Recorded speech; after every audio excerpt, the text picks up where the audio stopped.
This is my running partner here. This is the no zone. Here we are in the warm-up zone, in the gray. There's a little dot right there. Here we are in the easy range. Nobody wants to be in the easy range. This is where I was running in the aerobic, thinking I was doing the right thing, going faster.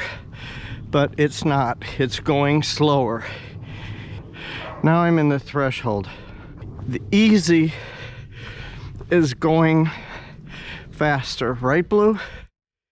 But aerobic is zone 3, and it's the green band. And it makes sense that you would run in the green band, but not the easy or zone 2 band. So I was running in the green zone 3 band. This mistake leads to a valuable lesson that we're going to demonstrate shortly. If you click on the gear icon below and set your YouTube so it's the highest resolution possible, you would be able to see these lines here. This is 2022. And you can see last year, January and February, didn't exercise at all. March, these are bike rides. Not enough bike rides to impact very much at all. And knowing that I was going into the winter again in November, that's when I decided to get this Garmin watch. This is the last bicycling day here. This gray line is Garmin's signification that I'm now base building, and it gives me 1 week to build a base, and I just started on the 21st of November. So all of this, December and next year, January, see, I'm now exercising a minimum of 3 times a week, about 45 minutes each time. I'll discuss the frequency. That's another whole YouTube subject. January and February up till February the 9th. On February the 9th, I realized that I was running in zone 3 and not zone 2. So on this day here, February 9th, I changed to zone 2, and the rest of the time, all of these days, I was running in zone 2. So let's look at what happens, and we're going to look at reports, running, training status over the 6 months. This is the base building that I was given 1 week to do. It is right in here. And this is the optimal range. The green is the optimal range. And I was able to keep it in the optimal range as long as I was running in zone 3. And right here at this point where I drop out of the optimal range and below is when I start running in zone 2. It calls this recovery. And as I go in deeper into the optimal range, it determines I'm being productive. And right here is maintaining. Here is recovery. Maintaining. It likes this. See this peaked up here. And so it's calling this productive. Now is where I drop down 10 beats in my heart rate into zone 2. And this is called maintaining. Now recovery. So I've been in recovery according to the training status since right in here, February 9th, and it's not optimal. So Garmin wants me in zone 3. I don't know what would happen if I would stay in zone 3. Maybe at some point towards the very end, they say, okay, now you need to recover. You're ready for your 5K or 10K. It seems like they're managing you for a shorter distance run, but that's not what I'm interested in. Let's look at the race predictor. That's over the year. It predicted me to have a better performance the day that I began.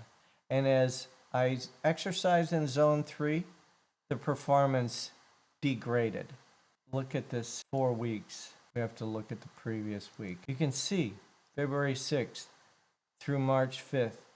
It's the 9th right here is when I started zone 2, and it went down, and only recently have I started to recover. I think all of this period was actually overtraining. Here's the previous January 9th to February 5th, and you can see the race times were just getting worse. Let's look at running heart rate. Let's look at what's happening to the heart rate while all this is going on. This is 6 months, and my heart rate in November, December, January, it starts to come down in February. So my heart rate is higher here when I'm exercising in zone 3, which is, it's supposed to be 10 beats higher. Then it comes down. So my heart rate is higher in zone 3 and lower because that's how I organized it to be 10 beats lower. What happens to the average speed? This is the average speed. It goes down in February and then starts to come up. 1 year, my speed goes down in February and then starts to come up. This is the speed when I first started.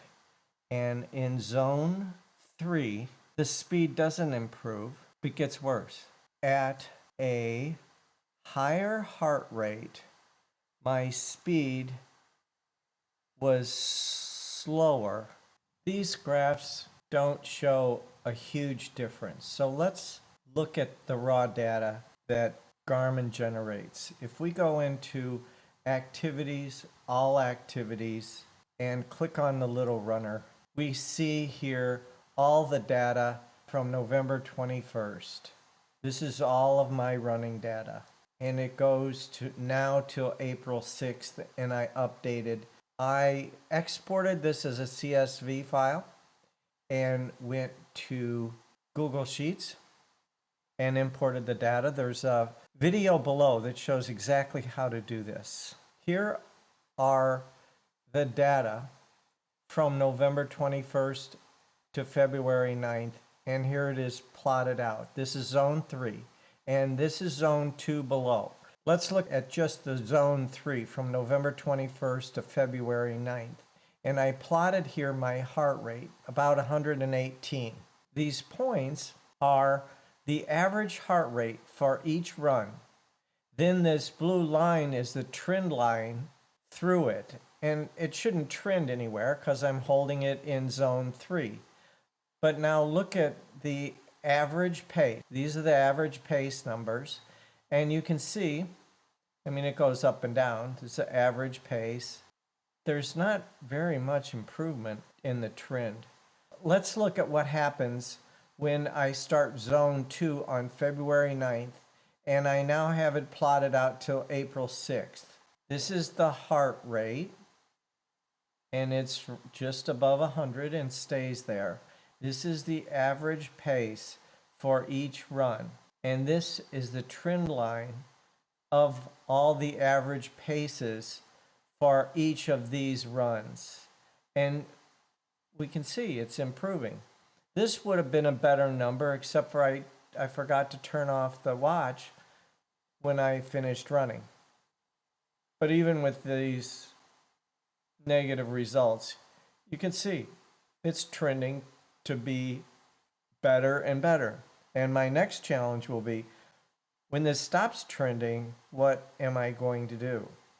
Am I going to log more hours or do high intensity? That's the subject of another video. At any rate, the conclusion here is zone 2 increases performance better than zone 3, and it does it faster. If you have any numbers, I would be very interested in see what you find out if you plot these. If you like this, please smash the like button and subscribe if you want to follow up on these ideas. We're going to be looking at the Copenhagen City Heart Study and a number of other cardiologists and reports that talk about this intensity and how much you can actually get away with over the long term and the impact on your life.